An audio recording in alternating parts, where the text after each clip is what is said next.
Enertalk, une série audio présentée par Enerplan, le syndicat des professionnels de l'énergie solaire, en collaboration avec le salon Bipositive.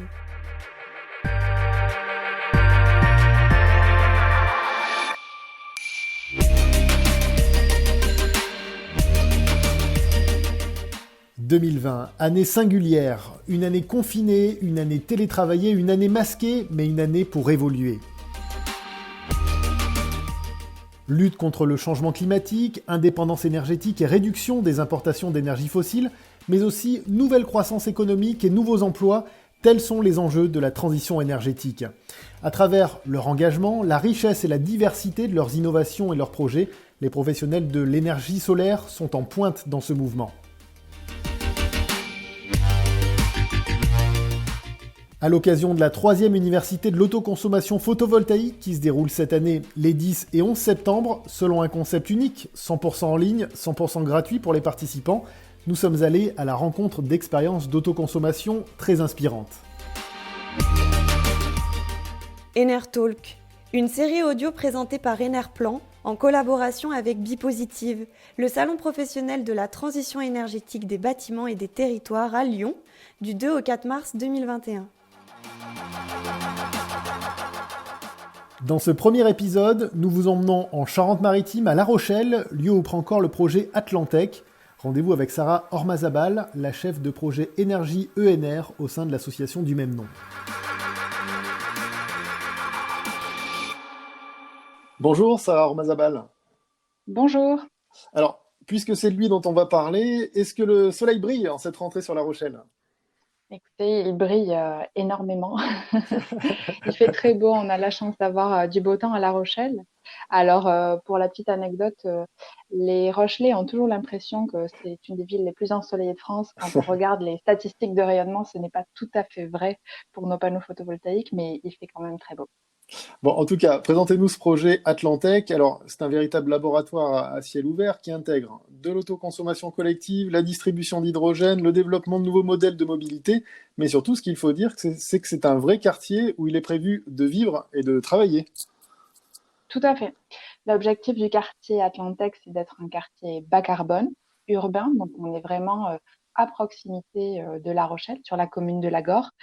On a effectivement vocation à accueillir à la fois des entreprises, des entreprises industrielles en zone d'activité ou du tertiaire, des établissements d'enseignement, centres de formation des apprentis, une école d'ingénieurs, et puis à accueillir des habitants sur le quartier, en s'adressant à tous les piliers du bas carbone, donc à la fois avoir des bâtiments performants, avoir des solutions de mobilité efficaces, de la biodiversité également, essayer de recycler les matériaux et puis effectivement une politique énergétique, des choix énergétiques particuliers.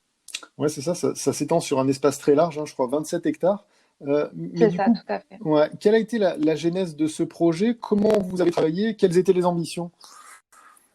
En fait, il s'agissait d'un terrain militaire à l'origine et lorsque l'activité s'est terminée, l'État a souhaité céder ce terrain à la communauté d'agglomération de La Rochelle dans le cadre d'un CRSD, d'un contrat de redynamisation des sites de défense. Et au moment de cette session, en fait, il y avait la volonté de fixer des ambitions pour le quartier. Donc, un certain nombre d'acteurs se sont regroupés, la communauté d'agglomération de La Rochelle, mais aussi la région Nouvelle-Aquitaine, le département de Charente-Maritime, la Fédération française du bâtiment, la CCI et la Chambre des métiers de l'artisanat, la commune de Lagore, sur laquelle on est implanté, et puis l'université. Ils ont défini ensemble une ambition pour ce quartier, donc d'en faire un quartier bas carbone, avec le souhait d'avoir un développement économique sur cette zone qui était quasiment déserte et à proximité de la ville. Donc, la création de l'association Atlantec s'est faite pour pouvoir justement garantir d'atteindre les objectifs ambitieux qui avaient été fixés pour ce projet. Ouais, finalement, vous êtes parti d'une feuille blanche pour créer tout ce projet. C'est aussi ça la singularité? Tout à fait. Il y a eu une réhabilitation de bâtiment puisqu'il y avait une ancienne halle militaire sur le quartier. Donc, ça a été réhabilité dans un bâtiment qui s'appelle le Labintec, qui a fait l'objet vraiment d'un accompagnement de l'ADEME pour avoir une réhabilitation exemplaire. Mais en dehors de ce bâtiment-là, on est effectivement sur de la construction neuve. Ouais, quand on parle de production énergétique et d'autoconsommation, finalement, souvent on parle d'un bâtiment. Euh, Là, vous êtes à l'échelle du quartier, ça change beaucoup de choses, j'imagine. Effectivement, sur le quartier, donc, il y a eu un travail d'abord sur les bâtiments, forcément, pour pouvoir faire des bâtiments très performants. Sur les habitations qui vont sortir de terre prochainement, on est sur un label E+C- avec un niveau E3C2, donc c'est Mhm. vraiment très performant. Ouais. Et sur le sujet du bâtiment, aujourd'hui, on réfléchit à la question de l'énergie. Effectivement, il y a des opérations d'autoconsommation à l'échelle des bâtiments et ce sera vrai aussi sur le quartier Atlantec. Maintenant, on s'est dit, en fonction des bâtiments, ils n'ont pas tous la possibilité d'avoir une production d'énergie renouvelable. Et on a envie pourtant que tous les usagers du quartier puissent avoir une énergie renouvelable et locale. C'est comme ça qu'on a réfléchi à un projet de gestion intégrée de l'énergie sur le quartier avec des systèmes de production qui allaient pouvoir bénéficier à l'ensemble des usagers du quartier. Et aujourd'hui, effectivement, le cadre dans lequel ça se fait, c'est l'autoconsommation collective étendue. Du coup, comment vous avez fait pour évaluer le potentiel énergétique pour l'ensemble d'un quartier? C'est certainement complexe. Alors, on a regardé en termes de potentiel de production ce qui existait sur le quartier. Il y a eu plusieurs itérations sur le projet, en essayant à la fois d'utiliser les espaces de parking en faisant des ombrières de parking photovoltaïques et puis d'utiliser les toitures de bâtiments. On travaille encore aujourd'hui sur une hypothèse de parc au sol également, puisqu'on a des prix de sortie du kilowattheure qui sont intéressants. Et puis en ce qui concerne les consommations, eh ben, effectivement, au fur et à mesure que des bâtiments se construisent sur le quartier, on a des informations sur leur consommation. Et puis en fonction des projets, aujourd'hui, on a des idées assez précises pour se projeter en fonction des typologies du bâtiment tertiaire ou du bâtiment d'habitation sur ce que vont être les consommations de ces bâtiments. Justement, quand on crée une boucle énergétique comme vous le faites, comment on s'assure derrière que ben, l'offre soit attractive par rapport au circuit traditionnel pour que les consommateurs, les usagers, les habitants demain se saisissent et du coup saisissent du coup cette offre? Comment les convaincre? Alors aujourd'hui, c'est clairement l'enjeu d'un projet Hmm. d'autoconsommation collective étendue, c'est de réussir à avoir une offre du kilowattheure qui soit compétitive et qui soit attractive. Sur l'attractivité, je pense qu'aujourd'hui, il y a quand même, au niveau du grand public, un souhait de se réapproprier un peu la question de l'énergie. Quand on a en face de chez soi les ombrières photovoltaïques qui produisent l'énergie qu'on consomme, je pense que ça parle quand même aux gens et donc, ça les intéresse d'avoir un peu plus la main sur leur production, de savoir d'où viennent leurs électrons. Donc, en termes d'attractivité, je pense qu'il y a quand même un engouement pour le local, pour savoir d'où ça vient. Euh, et, et voilà, ça, je pense que de ce côté-là, il n'y a pas trop de soucis. Ouais, D'un point de vue de la vous sentez qu'il peut y compétitivité, avoir de la conviction qui puisse venir. En tout cas, ça peut aider à ce projet-là.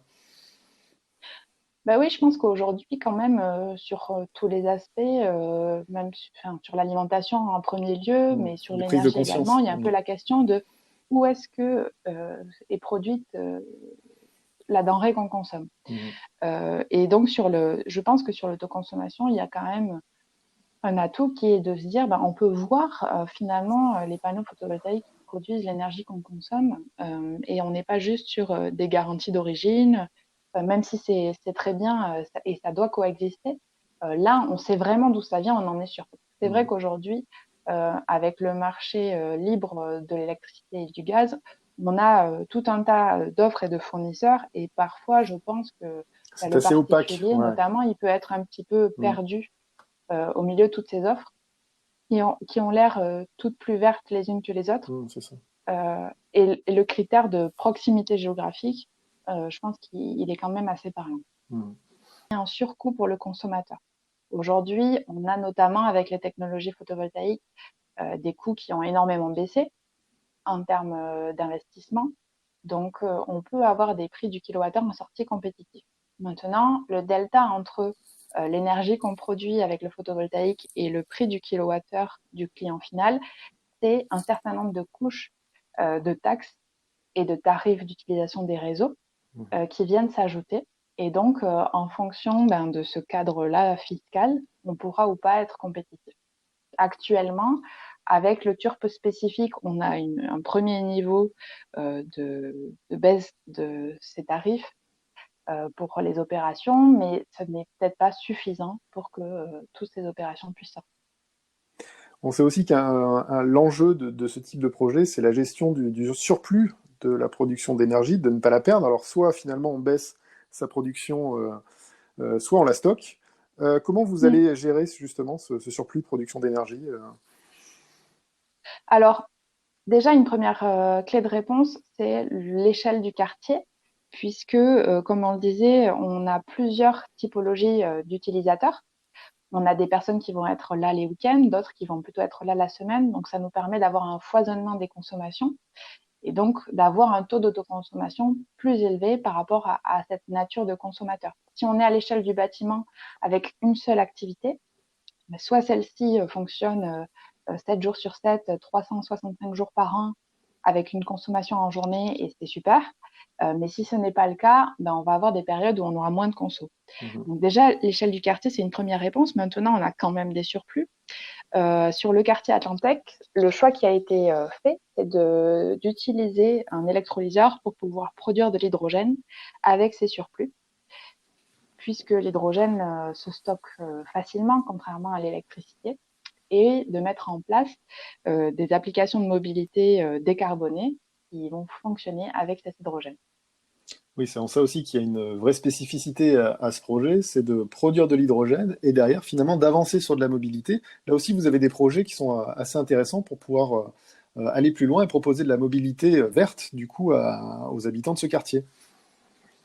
Tout à fait. Alors, dans un premier temps, on va travailler avec les entreprises plutôt, puisque l'offre qui va être proposée à partir de l'hydrogène produit sur le quartier, ça va être une offre de mobilité de type logistique, avec à la fois des triporteurs et puis des véhicules légers pour la logistique, pour que les entreprises puissent notamment faire la logistique du dernier kilomètre avec ces véhicules décarbonés. Et où en est-on aujourd'hui, justement, de ce projet et de l'ensemble de l'avancée du quartier? Alors, on va, d'ici quelques semaines, démarrer le chantier de la première brique d'autoconsommation collective sur le quartier Atlantec. On va mettre en place une ombrière photovoltaïque de 300 kW de puissance qui va pouvoir alimenter un bâtiment, des bornes de recharge de véhicules électriques et puis une plateforme démonstrateur avec cette production d'hydrogène. Donc, on va commencer à produire nos premiers kilos d'hydrogène vert début 2021. D'accord, du retour d'expérience sur zone dès 2021, vous pourrez faire visiter le quartier à ce moment-là, en tout cas sur cette partie-là, quoi.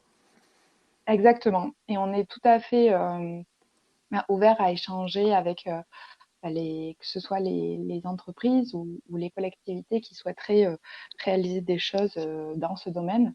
On a un objectif de pouvoir partager aussi cette expérience-là sur la méthode aujourd'hui qu'on a pu mettre en place et puis demain sur concrètement l'opération qui va avoir le jour. Justement, qu'est-ce qui peut freiner ce type de développement de projet? Qu'est-ce qui pourrait l'accélérer? Quel est le modèle, justement, qui pourrait faire en sorte que ces projets sortent de terre un petit peu plus rapidement, que les choses aillent un peu plus vite? Alors, tout d'abord, on a attendu un petit peu le cadre réglementaire. Donc, celui de l'autoconsommation collective étendue aujourd'hui nous permet de faire des projets. Il est encore limité en ce qui concerne la haute tension. Donc, on a aujourd'hui plusieurs consommateurs haute tension sur le quartier et le cadre actuel ne nous permet pas de répondre, de les inclure dans le projet. Donc là-dessus, on espère qu'il y aura des évolutions pour qu'ils puissent rejoindre le projet. Et de la même manière, au niveau des productions, ce serait quand même intéressant de pouvoir également injecter en haute tension. Donc ça, c'est un premier point. Comme on le disait, un des freins à ces projets, c'est quand même la viabilité économique des opérations qui se cherchent. Et donc, le cadre fiscal et notamment la CSPE et le TURP freinent le développement des opérations. Donc, en fonction de ce qui sera réalisé sur ces sujets-là, ça pourrait également débloquer la donne pour ces opérations. Et puis après, on a aujourd'hui des questions pour la mise en œuvre, hein, tout simplement, sur la partie opérationnelle, sur la gestion des flux, sur la facturation. Donc, un certain nombre de développements d'outils sont en cours et ils vont pouvoir aider à se lancer dans ces opérations. Alors, toutes ces questions, vous allez les partager lors de l'université de l'autoconsommation d'Enerplan, auquel vous participez dans les jours qui viennent. C'est un rendez-vous qui est important pour la filière, selon vous? Oui, je pense que c'est un rendez-vous qui est important. Ça va être l'occasion de faire un point. On est sur un sujet qui évolue énormément, que ce soit en termes de technologie, en termes réglementaires. Il y a beaucoup d'évolutions ces dernières années, donc c'est l'occasion de faire un point sur l'ensemble de ces thématiques, de montrer aussi les projets qui sortent de terre pour pouvoir justement partager sur des bases concrètes. Donc, j'espère que ça va être un rendez-vous réussi pour que derrière, toute la filière de l'autoconsommation collective, il y a un coup d'accélérateur. Hmm. Je rappelle que l'université de l'autoconsommation aura lieu les 10 et 11 septembre, ce sera 100% en ligne. Rendez-vous sur le site web d'Enerplan.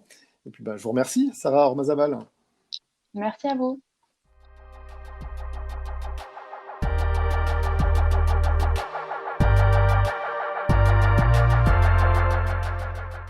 Enertalk, une série audio à l'occasion de la 3e université d'été de l'autoconsommation organisée par Enerplan.